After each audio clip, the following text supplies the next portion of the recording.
this is Straight Talk, no sugar added. Thank you so much for being here.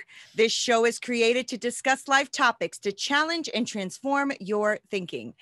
I am so excited because I got some swagger here today. Okay, so I have Leslie Ehm here, and she is a former TV host and an advertising creative director turned training guru. So she spent decades traveling the globe with her award-winning company, Combustion, working with executives and teams from the top organizations like Google and Disney and Pepsico, and that's just to name a few. Okay, she's an Amazon #1 best-selling author of Swagger.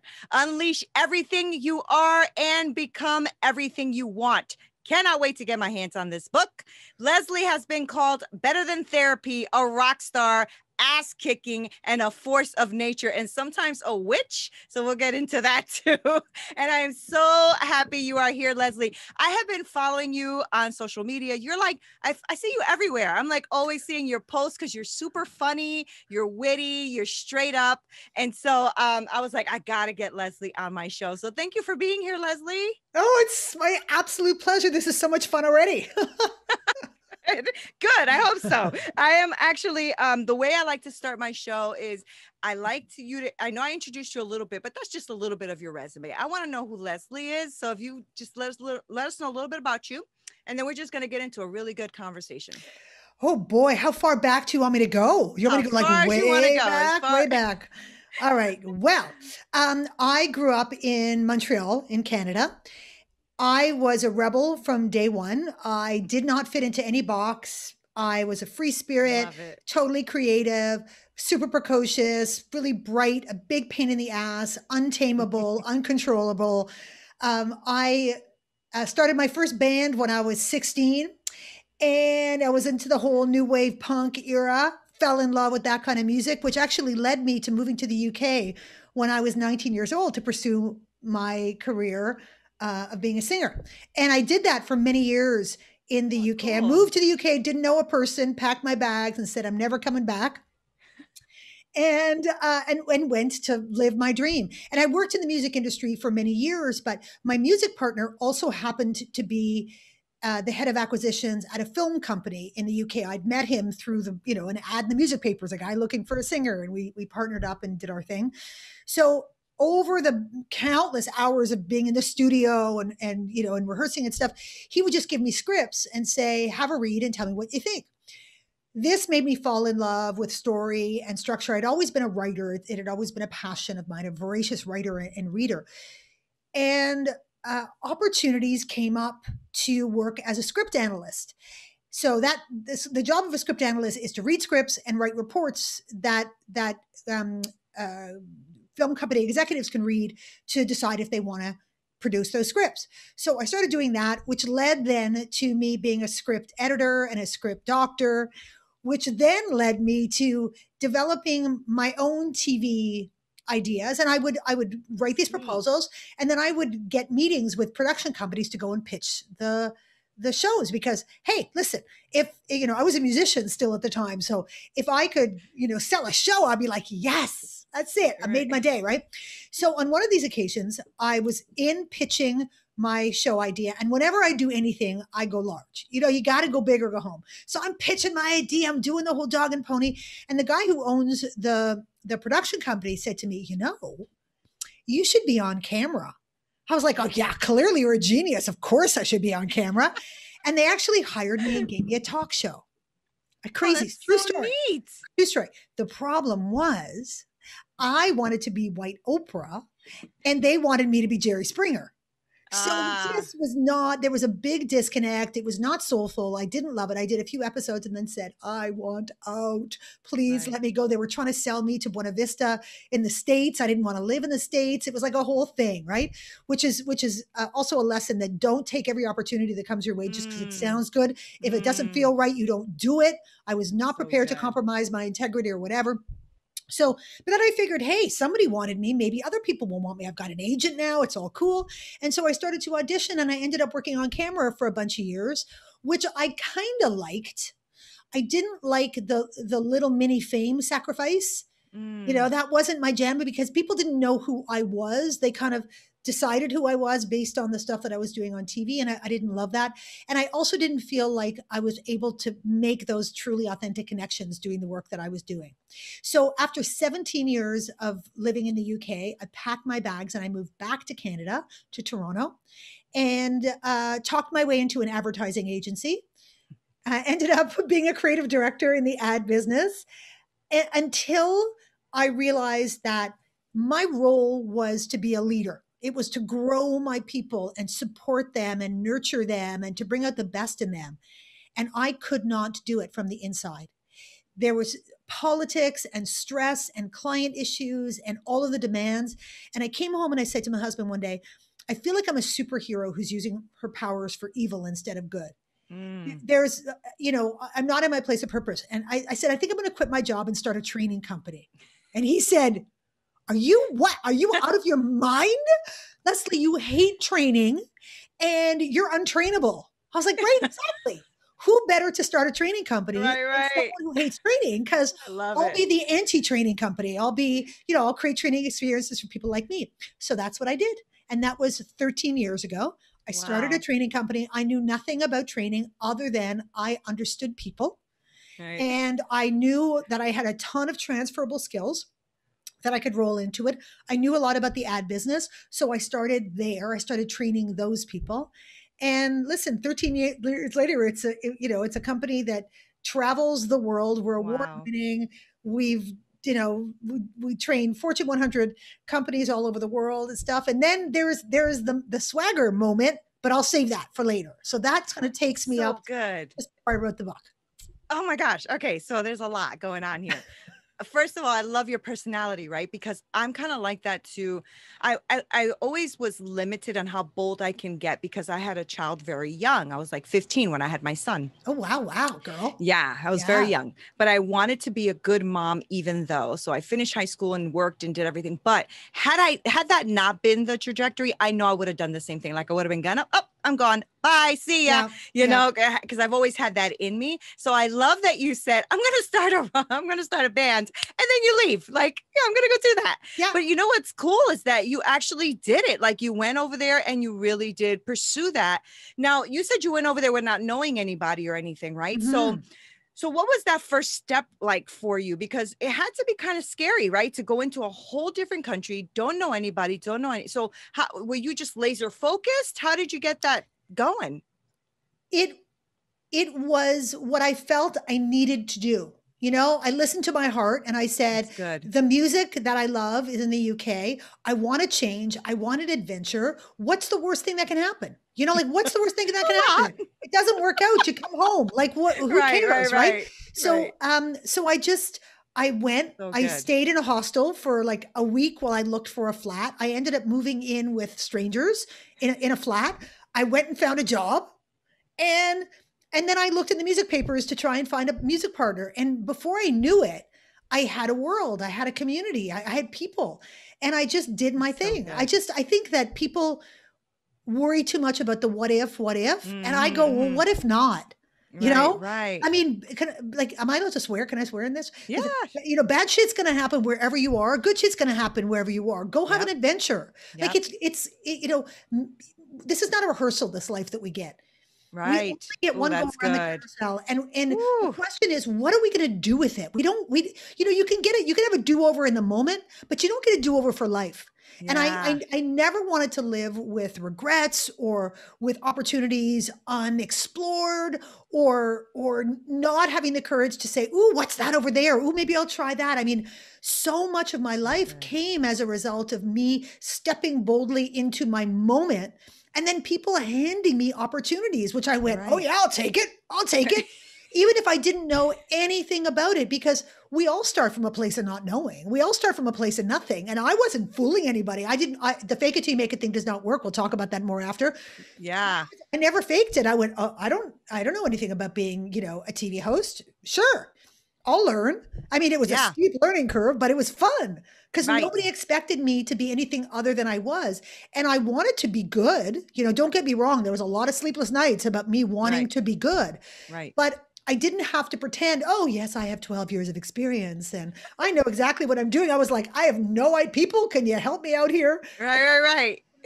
And you just do it. That's how you learn. That's how you learn, you I know? think that's how people will relate to you too, right? Because a lot of people have that moment where they've just started, Mhm. right? So when you say to people, I honestly don't know how to do this, but I'm going to give it my best shot and I'm going to do the best I can for you. I think people respect that more than you giving me a fake ass resume, right? And then when I hire you or whatever, you can't even do half the things you told me that you can do. No, and you bring the whole team down. And Right. the smart money is on saying, looking at the people around you who have more experience, who have more wisdom, Yep. and saying to them, wow, you're amazing. Right. You're so smart and you're so all over it and stuff. Listen, could I kind of sit at your feet and learn from you? Because I think that you're just Yeah. kick ass and I really want to learn from you. Would you be willing to help me?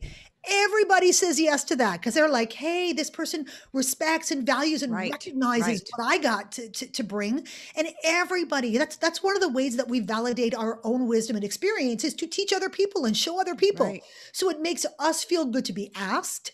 And if you're someone who's like respectful and eats it up and acts on it and does all that good stuff, and then if you're really super duper smart, you turn around and you tell everybody how you got better and smarter and how this amazing person or these people helped you and taught you and you blow smoke up their backsides big time, Right. everybody's going to want to be the next in line to be that person for you because you're going to pay it forward and you're going to have Right. generosity of spirit. It's a very simple human paradigm that most Right. people think does not exist for some reason. I don't know why, Yeah. but it Yeah. is the simplest truth about who we are as human beings. Human beings are essentially good. Yeah. And what gets the best out of human beings is when we respect them, when we acknowledge them, when we see them, when we appreciate them, when we approve of them. That's what brings out the best in us. The So true. ugliness comes out when we're assholes, you know? Right. Yep. That's when the Yep. bad stuff comes out. But if you're truly, you know, your intention is to do good in the world and you ask people to help you do good in the world, girl, Yeah. you know? I'm learning that, right? Because coming from an old school mindset, right? So I was born in a lot of lack and all of that. But I was always that type of person who would give and give and give and give. And people used to be like, you better stop doing that. It's just for self and all that. And I just never had that in me. But Mhm. now that I am putting myself intentionally in rooms with the smartest people in the room, I realize that they are not competing. They're No. collaborating. They're collaborating. They're Yeah. not competing. It's Yeah. a whole different mindset. So everything you said, I totally, totally agree with. And I've been learning that even more. So the more I'm stepping up with these multimillionaires and stuff like that, and just hanging out with them and listening to what they have to say and all of that, I'm realizing there's no competition here. Yep. They're all helping each other out. Yep.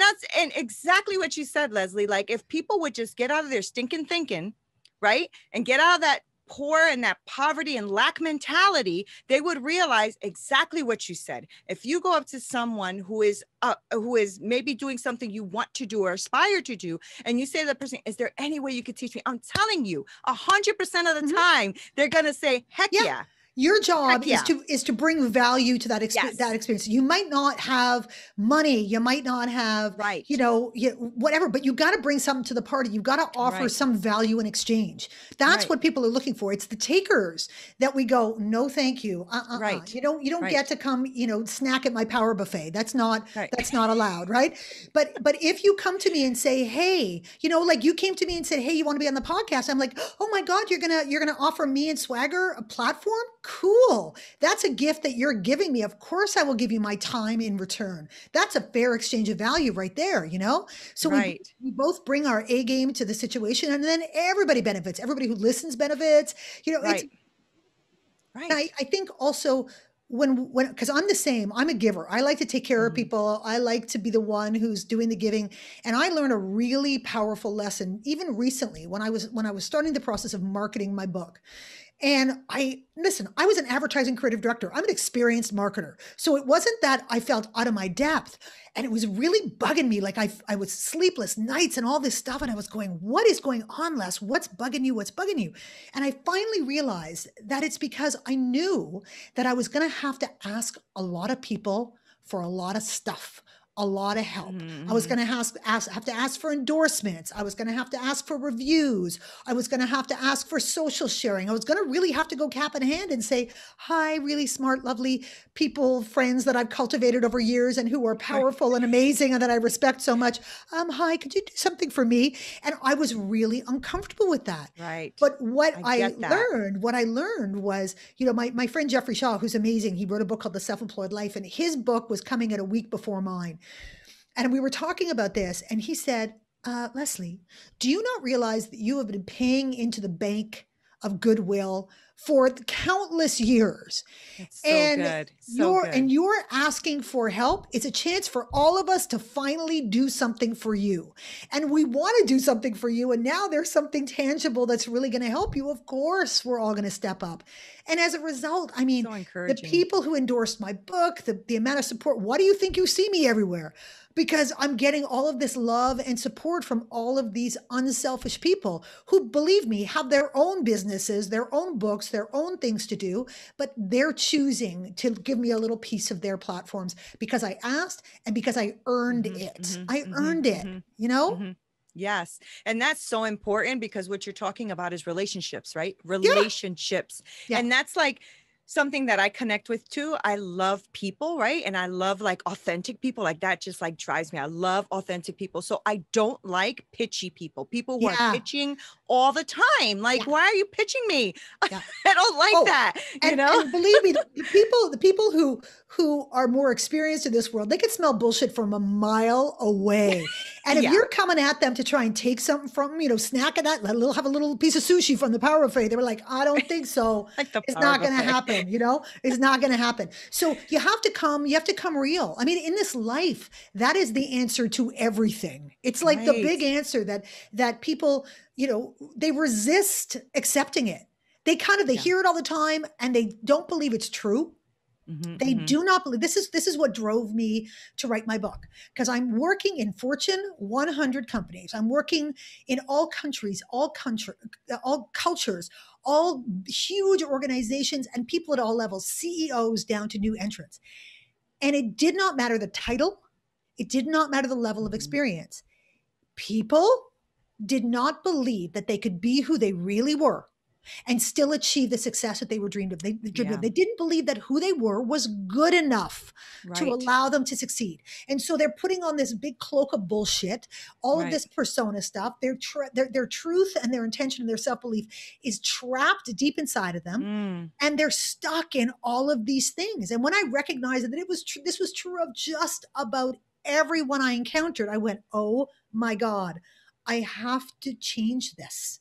Right. I have to use That's all of good. my personal power to shatter this bullshit mythology that you cannot be 100% who you are and still find massive success. It is an absolute fallacy. It's a myth. I have seen it disproven thousands and thousands of times. I've seen it Mm-hmm, happen mm-hmm, before my mm-hmm. eyes. I've seen it happen in my own life. It is just not true. And that's what made me write this book. I was like, nah, you're going to read this book and you will never be able to argue that case ever again. When is your book out? Oh, it's out. It's out. Oh, it's out. Okay. Yeah, Okay. it's Because Wall I Street thought I Journal. ordered mine. I have to check mine out, see if I Check. ordered it. Yeah. It's so you said Amazon #1 bestseller. It hit the Wall Street Journal bestseller list as well. USA Today bestseller. That's so Swagger good. is on fire. It's on fire because it's It's on real. fire. Yeah, it's Right. real. So take me through Swagger. So Swagger, because I know you have, is it Combustion, right? Yes. Yeah. So you have Combustion where you are now, you worked with these companies. Are you still doing that? You I have still do Combustion that. still? That's Okay. my company that kind of runs itself now. Right. And so that's training, right? Yeah, That's the yeah. training. Okay. All right. And then so Swagger came birthed out of, tell us about that. Out of the training experience is exactly what I talked about, all being in all of those rooms. And I Okay. said, listen, I can't clone myself. So I can't keep doing this, one room at a time. Right. I wanna make the message bigger, and I want to find bigger ways to communicate this. And I was already doing a lot of speaking at that point anyway, but I thought I want to focus on this because this is my legacy work now. I'm not so young anymore. I'm not so young anymore. So I am into that place where for me it's legacy work. It's that the things that I'm doing are impacting, or I this is the dream that it impacts people who in impact others and so on and so forth, and that the message and the sensibility just lingers long after I'm gone and it still has an impact. That's what I care about now, about that huge place of purpose and wanting to change the world. Because, hey, go Right. big or go home, right? Right. Yeah, but you're like that, right? I mean, you've been doing that since you were young. You just Yeah. you just go for it. Yeah. Like I'm going to And start also, a training company. I hate training. Yay!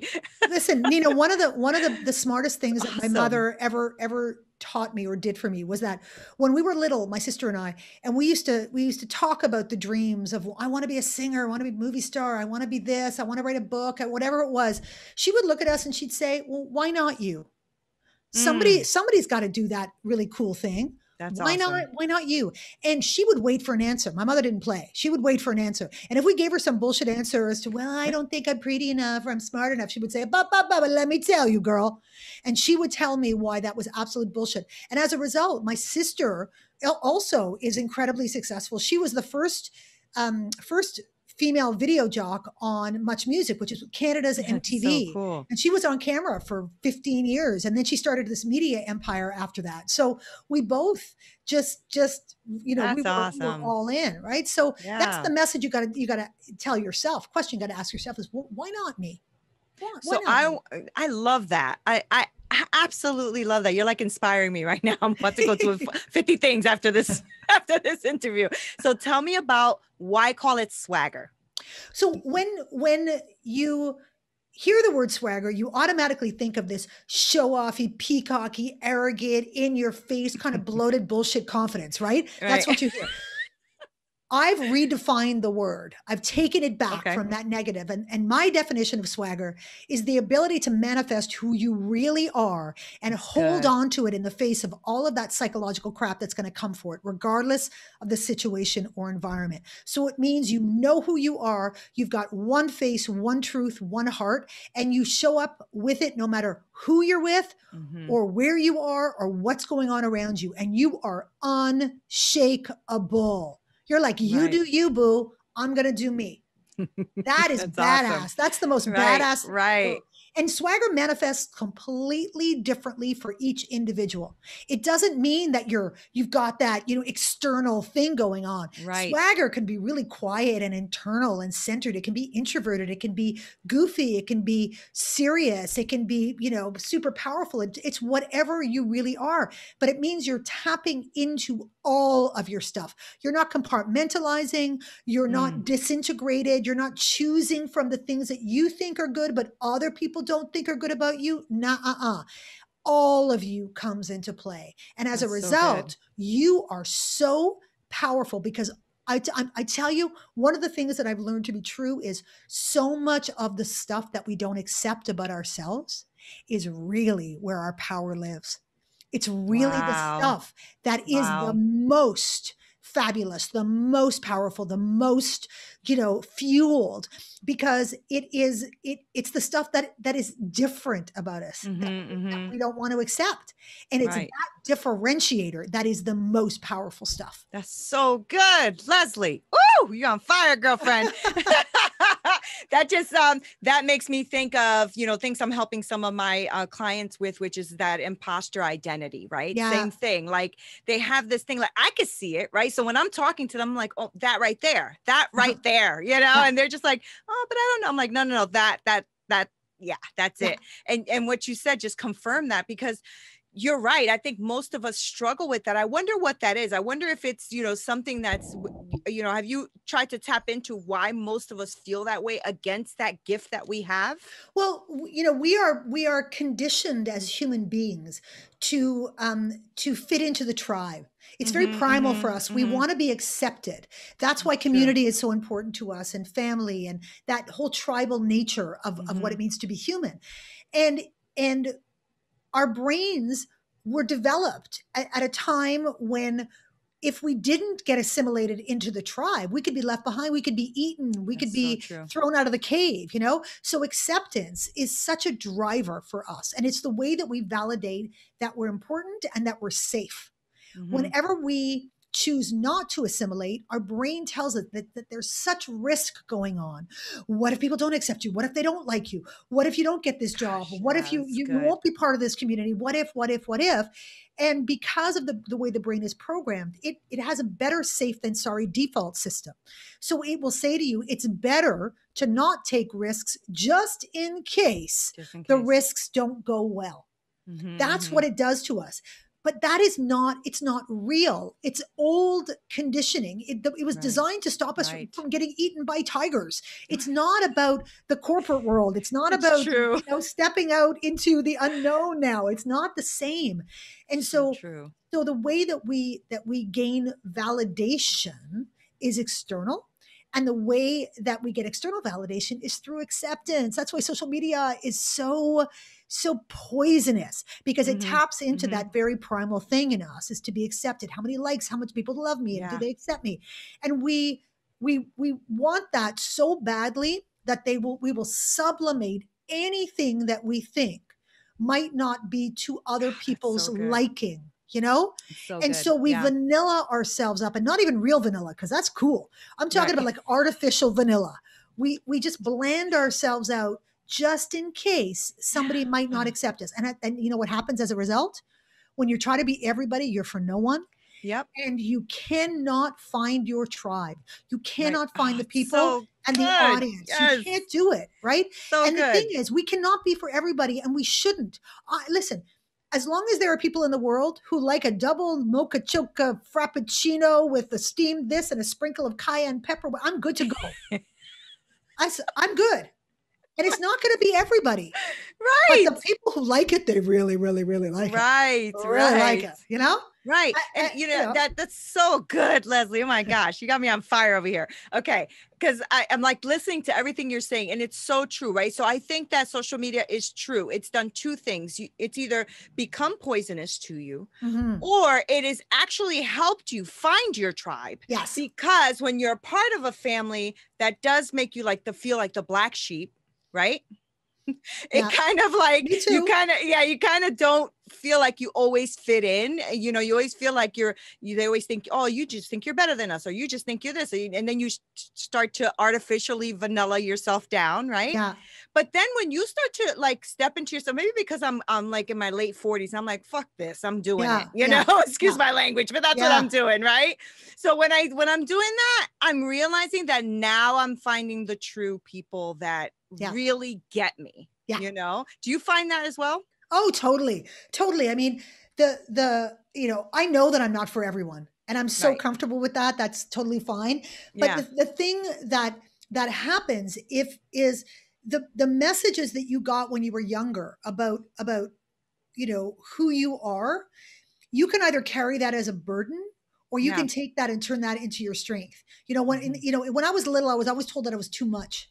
Let's say you're too much. You're too Yeah. big. You're too loud. You're too passionate. You're too this. You're too that. Dial it down.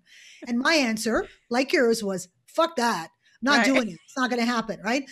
And so what Right. what I learned was that was going to be good for some people, and it was not going to be good for others. And Right. so by being my 100% authentic self all the time, the good news was I found out really quickly, Yeah. because either Oh they yeah. were in or they were out. And if Yeah. they were in, Right. I knew that they were accepting and loving and respecting the real me. So Right. I didn't live in fear.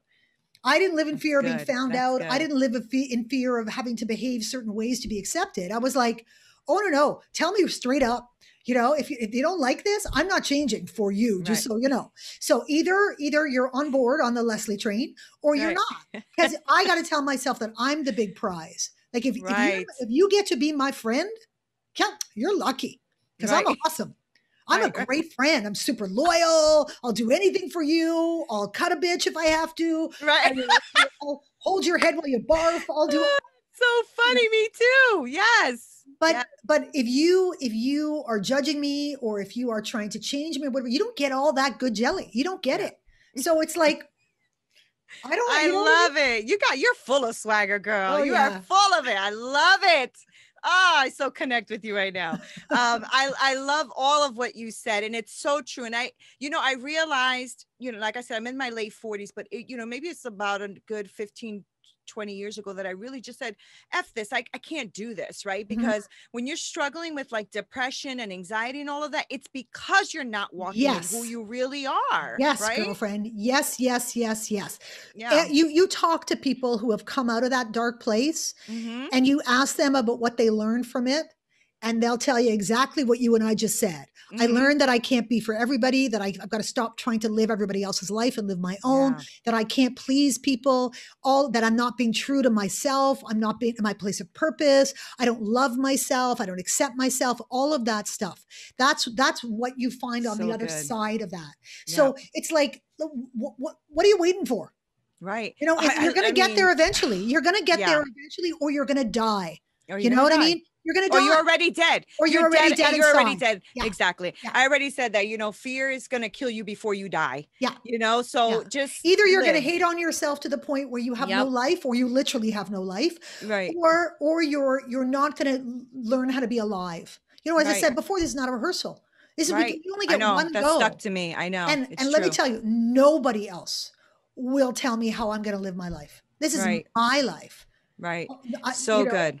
not going to So happen. good. And I mean, and there's something to be said about that, Leslie, right? There's a lot of respect that comes with that, because when somebody hears your story, reads your book, and sees what you're doing, they realize, well, you can say that shit because you've done it, right? Uh-huh. You've owned it and you've done it. And Right. listen, And so, yeah. my book is not just about me. I mean, there's a couple of little Right. stories here and there. Right. It is about the hundreds and thousands of people that I've worked with over 13 years. It's Mm-hmm. their swagger stories. Right. So like, because I come from a training background, I did not want this book to just be inspirational. That was not going to be Right. enough for me. I wanted it to Right. be hardcore, hold your hand through a process and methodology That's good. to let you work through your swagger blockers and unleash your swagger drivers. It had to be practical, pragmatic, doable. Because if it Right. was just aspirational, it's like you get someone all excited and then you say, "Well, now off you go," and they go, "Well, what do I do now?" Right. No. This book shows you what to do, how to So do it, good. So and then good. tells you the stories of people who have experienced this kind of swagger revolution and Wow. what happened to their own experiences in their own words. I don't make this shit up. These are true stories of people who discovered that there was something else waiting for them on the other side of their swagger, that they could step Yeah. into that place and magical, amazing things would happen for them. And it does. Trust I'm and so believe, it excited to does. get this book. I'm going to get a couple copies. I already have a few people in my mind on who I want to get this book for. So where is Swagger going from here? Right? Are you doing like masterminds or something? Because you should. Yeah. Well, okay. So because I've spent so much time working in the corporate, like going into corporations and doing training, I've always felt really badly that the average person who's not attached to a big corporation couldn't get access to this kind of stuff. Mm-hmm. So I'm starting a consumer based swagger program that's going to be a whole bunch of Good. things. It's going to be part training, part mastermind, part group work, part webinars, part keynote, part all kinds of stuff. So I'm working on that. Good. And I'm also working on a swagger accreditation for business and life coaches, so they can bring the swagger to their clients, so we can really create that swagger revolution and all of that legacy work. So I have the book has a 40-page workbook that comes along with it. There are tons of exercises in the book, but the book's so pretty. Wow. If you didn't want to mess it up. I know the book is pretty. Yeah. And then so I created a 40-page workbook, and I pulled out every exercise, plus I added a whole bunch of bonus exercises. Wow. So people can even work on it like that if they choose to. But I really do want to create a swagger revolution. I do a lot of speaking, and that's fun and great, but I want to be with people while they do the work. Yeah, that's exciting. I'm glad you said that. And I'm assuming we can find that when we start following you all over the place, right? Because you are all over the place. Yeah, you can. You can actually go to if you want, if you're interested, if any of your listeners are interested, even just theoretically, what I did was I set up a site. It's swaggerprograms.com. And if you're someone who is just interested, no commitment, just give me your email address. And then when it happens, I'll let you know. And anybody who's on that list gets a special introductory price, because I want to make it super affordable. Mm-hmm. Plus, there's a little box that you can tick that says, hey, do you want me to interview you about what you'd like to see in this program, to make sure that I'm fulfilling the needs of what people are telling me that they want from it. So no, there's no no obligation in any way, shape, or form. I'm building it for you guys. So I'd love Right. to have your input, and then you get first crack at it should you be interested. Right. That's amazing. Do you have a a launch date on this? I don't. I don't. I Okay. mean, I just launched the book on May Right. 10th. Right. So it's like, whoo, catch the breath. Yeah, Catch no, the I breath. agree. I agree. You It's know, just it's too awesome, right? you know, So that's why I'm like, I hope you're not leaving this at a book because no. you're too I mean, awesome to do that. as of tomorrow, I start recording the audiobook tomorrow. So that's Good fun. for wow, I that's got that coming up. awesome. Yep.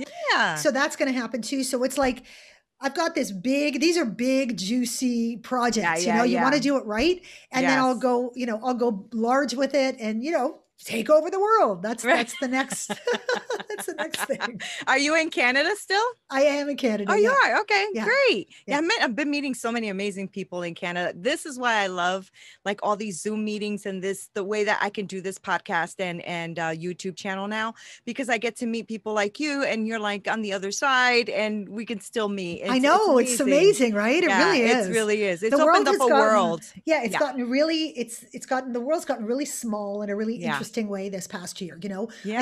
I think we're far more real. I think we speak our truth far more. I think Yeah. the curtain, the illusion has been peeled back. Yeah. We've seen into people's homes and their kids and their dogs are barking and people are sitting in their underwear and the bed is not made and they look a hot mess and they're like, oh, fuck it, my hair's in a ponytail, I don't care, whatever. Right. All of those things. It's like, yep. And you're still doing good. Everybody's all good. And so I think we have a desire to connect meaningfully more often and at a whole different level. I think that's what's happened. That's the upside, the one upside of this stupid pandemic. the one upside for sure. Yeah, it has been it's been an amazing upside. I for me anyway. I'm not a person that looks at everything negative. So I always try to look at things as, okay, what do we get out of this? What do we learn out of this? And I learned a lot about myself. This is why I relaunched Straight Talk in an interview format. It's picking up and growing very quickly, which is great.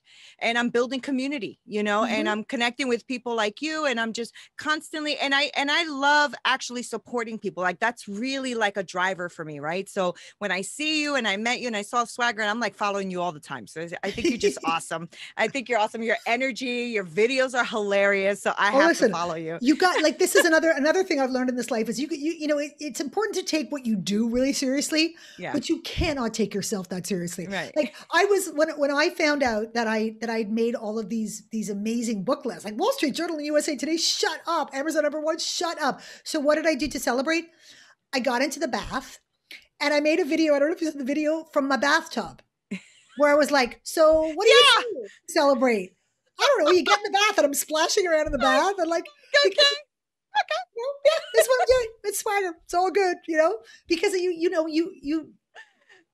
never, it would be the worst thing in the world if anyone ever thought that I wasn't approachable. If they couldn't just connect with me and go, hey girl, talk to me, ask me things, whatever. I am the most approachable person in the world. Right. I will never do that glossy, shiny bullshit. There's enough of that me already because because that's what PR is and all that kind of stuff. But the all of the stuff that I'm in control of, you get to use your straight up, no sugar added, real. Right. It's hilarious, Leslie. That is awesome. Well, before I let you go, I know my audience is going to want to follow you. So just give us all of your social media places and all that so we can follow you, please. So Instagram, if you want to see me in the bath, you can follow me at Leslie M Speaks. I'm going to spell it for you because people get that wrong. So it's LESLIEEHM Speaks. And I'm on LinkedIn a ton. I'm at Leslie Ehm. I'm on Twitter at Leslie Ehm, Facebook at Leslie Ehm Speaks. And you can find me at leslieem.com. You can check out the book. It's swaggerthebook.com. And you can pick up the book anywhere. It's all retailers have it. You can get it everywhere. Oh yeah, getting it for sure. And now you said earlier, you said it was something else. It was Swagger Programs? Swaggerprograms.com. Okay, I just created a landing page as I'm working behind the scenes to figure out what the program looks like. So please do, sign up. As I said, there's no zero obligation. It's just, hey, it's basically, hey, let me know when you got something. Yeah. That's the purpose of it. So, This is so wonderful. Thank you for taking the time to be here with us today, because this was like most fun conversation. This is so much fun. And you really just gave me a lot to think about, especially I just loved your line about, life is not a rehearsal. And that's going to stick with me, because I love words and I love, phrases that stick. And that's true, right? Because I'm always like double thinking what I should be doing, because I'm a recovering perfectionist, so I keep trying to stop doing that. And you saying that just hit me in a real spot right now. So thank you for that, Listen, Leslie. you get it done and you move on. Yeah, That's what life yeah. is. You get it done and you move on. That's right. Well, we're not even promised tomorrow. So all this, waiting for what, right? Yep, that's right. That's So right. yeah. So thank you so much for being here. And guys, thank you so much for listening. Don't forget to subscribe. Make sure you click that little bell so you don't miss a video. Try to leave us a review so that we can keep growing this channel. I want to thank Leslie and thank you guys for being here. Until next time.